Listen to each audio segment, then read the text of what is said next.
Praise the lord. యేసుక్రీస్తు వారి పరిశుద్ధమైన నామంలో మీ అందరికీ వందనాలు, శుభాలు తెలియపరుస్తున్నానండి. దేవుణ్ణి వెతికేవారు నిరంతరము నిలిచేటువంటి బిడలుగా ఉండాలండి. మనం ఈ లోకంలో వేటిని ఎతుకుతూ ఉన్నాం. ఈ లోకంలో వేటిని ఎతికినా కూడా అది పనికిరాదు, కానీ దేవుని సన్నిధిని మనం వెతికేటువంటి బిడలుగా ఉండాలండి. ఈ లోకంలో మనం సంఘానికి వెళ్తున్నాం, అయితే ఆ సంఘంలో దేవుని ఆత్మ ఉండకుండా ఈ లోకంతో అల్లరితో కూడి ఆటపాటలు కలిగిన సంఘాలు కొన్ని ఉంటాయండి. అలాంటి సంఘాల దగ్గరికి వెళ్ళి మనం మోసపోకుండా ఎక్కడ సత్యవాక్యం చెప్తున్నారు, ఎక్కడ బైబిల్లో ఉన్నది ఉన్నట్లుగా చెప్తున్నారు, దేవుడు రాకడ గురించి చెప్తున్నారా, లేదా ఒట్టి ఆశీర్వాదాలే చెప్తున్నారా, లేకుంటే దేవుడు శిక్ష, మన పాపం చేస్తే ఏమేమి శిక్షలు వేస్తాడు అన్నీ చెప్తూ ఉంటారండి. ఈ సంఘానికి మనం వెళ్ళాలి, కానీ మనం తప్పు చేసిన క్షమాపణ అడిగితే దేవుడు క్షమిస్తాడు. దేవుడు ప్రేమ కలిగిన దేవుడు కాబట్టి మనం ఎన్ని తప్పులైనా చేసుకొని పోవచ్చు, తర్వాత మళ్ళీ దేవుడిని క్షమించమని అడిగితే క్షమిస్తాడు, ఆశీర్వదిస్తాడు, మనకు అన్నీ ఇస్తాడు.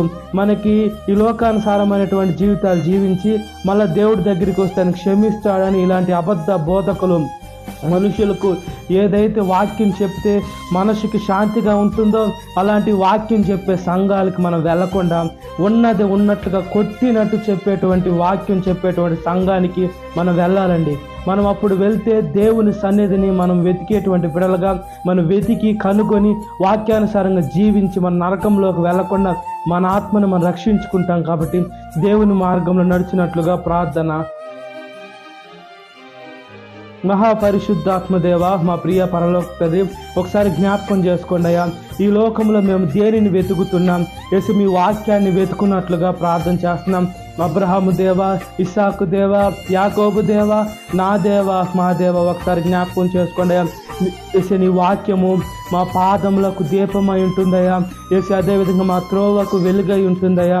మేము సత్యమైన సత్యవాక్యం చెప్పే సంఘానికి వెళ్ళాలి, కానీ అబద్ధ బోధకులు గొర్రె బొచ్చు కప్పుకొని తోడేళ్ళ వాడి స్వభావంతో డబ్బు కోసము పలాని ఆశపడి సేవకులుగా తయారయ్యేటువంటి సంఘానికి వెళ్లకుండా వేసి ఆత్మ పూర్ణులుగా భారంతో బాధ్యతతో నేను ఈ లోకంలో బ్రతుకుటైతే క్రీస్తు, చావైతే లాభంగా ఉండాలని, నేను నా ఇంటి వారి యెహోవాను సేవించాలని, అదేవిధంగా ఇలాంటి ఎవరైతే వైరాగ్యంగా సేవ చేస్తున్నారో అలాంటి సంఘానికి మేము వెళ్ళినట్లుగా ప్రార్థన చేస్తున్నాం.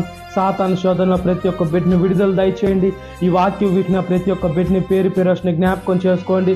ఈ దినకాలపు దీవెనతో నింపమని నజరేయుడైన యేసుక్రీస్తు వారి పరిశుద్ధమైన నామంలో మిక్కిలి వినయం తడుచున్నాను నా పరలోకపు తండ్రి, ఆమేన్. Praise the lord. God bless you. Have a great day.